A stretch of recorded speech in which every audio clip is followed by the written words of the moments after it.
Christmas کیا ہے؟ عیسائی دنیا اللہ کی طرف بیٹا منسوب کرتی ہے، عیسیٰ علیہ السلام کو سن آف گاڈ مانتی ہے اور بیٹا کی پیدائش پر جشن مناتی ہے۔ اور ہم مسلمان بحیثیت مسلمان جانتے ہیں کہ حضرت عیسیٰ علیہ السلام ہمارے ایمان کا حصہ ہیں، ان پر ایمان لائے بغیر ہم مسلمان نہیں ہو سکتے۔ ہم مانتے ہیں کہ اللہ نے ان کو بغیر باپ کے پیدا کیا، نہ انہیں قتل کیا گیا، نہ انہیں سولی پر لٹکایا گیا، بلکہ اللہ تعالیٰ نے ان کو آسمان پر اٹھا لیا۔ قیامت سے پہلے پہلے حضرت عیسیٰ علیہ السلام اس دھرتی پر دوبارہ اتریں گے اور محمد صلی اللہ علیہ وسلم کی شریعت کے مطابق ہی عمل کریں گے۔ حضرت مریم علیہ السلام بھی اللہ کی نیک اور پاکیزہ بندی تھیں۔ کانا یأکلان الطعام، دونوں کے دونوں کھانا کھاتے تھے، ان میں الوہیت نہیں تھی۔ حضرت عیسیٰ علیہ السلام نہ ہی اللہ کے بیٹا تھے اور نہ ہی تین میں سے ایک تھے۔ سورہ اخلاص پڑھیے، اللہ فرماتا ہے قل هو اللہ احد اللہ الصمد لم یلد ولم یولد ولم یکن لہ کفوا احد۔ آپ فرما دیجئے کہ اللہ یکتا ہے، اللہ بے نیاز ہے، اس کے پاس بیٹا نہیں، اس کے پاس اولاد نہیں اور اس کے پاس ماں باپ نہیں، اس کا کوئی پارٹنر نہیں۔ اور اللہ کا بیٹا ماننا، اللہ کی اولاد ماننا اتنا بڑا جرم ہے، اتنا بڑا اپرادھ ہے کہ اللہ تعالیٰ نے سورہ مریم آیت نمبر 88 سے 92 تک بیان فرمایا، وَقَالُوا اتَّخَذَ الرَّحْمَنُ وَلَدًا لَقَدْ جِئْتُمْ شَيْئًا إِدًّا تَكَادُ السَّمَاوَاتُ يَتَفَطَّرْنَ مِنْهُ وَتَنشَقُّ الْأَرْضُ وَتَخِرُّ الْجِبَالُ هَدًّا أَن دَعَوْا لِلرَّحْمَنِ وَلَدًا وَمَا يَنبَغِي لِلرَّحْمَنِ أَن يَتَّخِذَ وَلَدًا۔ وہ کہتے ہیں کہ رحمان نے کسی کو بیٹا بنا لیا ہے، سخت بےہودہ بات ہے جو وہ بنا لائے ہیں۔ قریب ہے کہ آسمان پھٹ جائے، زمین شق ہو جائے، پہاڑ گر جائیں۔ کس بات پر؟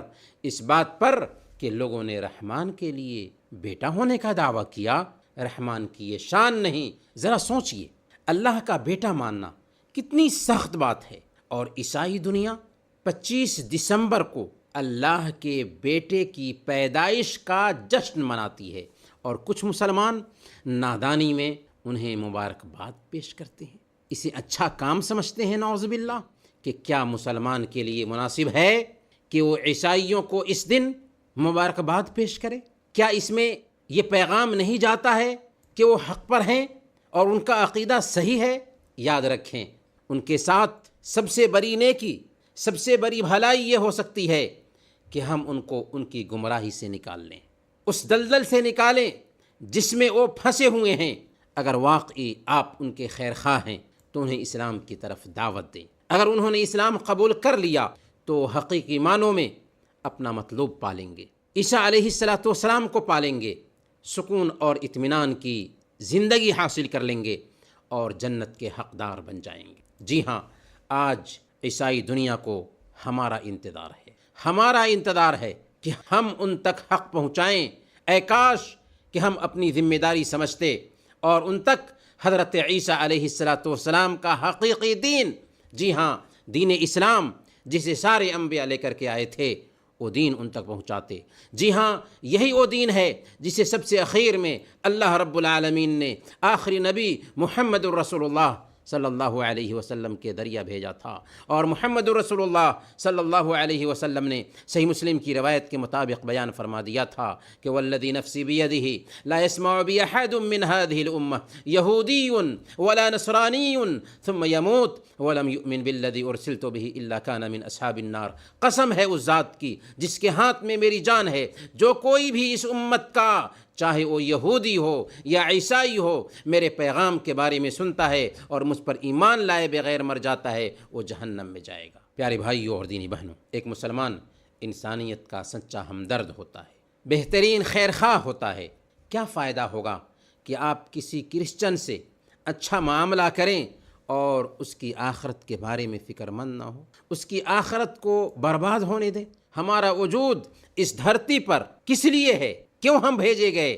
حضرت ربیع بن عامر صحابی رسول کو سنیے، جنہوں نے رستم کے دربار میں شان بے نیازی سے کہا تھا، نحن قوم ابتعثنا اللہ لنخرج الناس من عبادت العباد الى عبادت اللہ ومن جور الادیان الى عدل الاسلام ومن ضیق الدنیا الى سعتها ہم ایسی قوم ہیں کہ جسے اس لیے وجود میں لایا گیا ہے تاکہ لوگوں کو انسانوں کی بندگی سے نکال کر رب کی بندگی کی طرف لے جائیں، اور مذاہب کے ظلم و ستم سے نکال کر اسلام کے انصاف کی طرف لے جائیں، اور دنیا کی تنگی سے نکال کر اسلام کی کشادگی کی طرف لے جائیں۔ جی ہاں، ہمارے وجود کا یہی مقصد ہے۔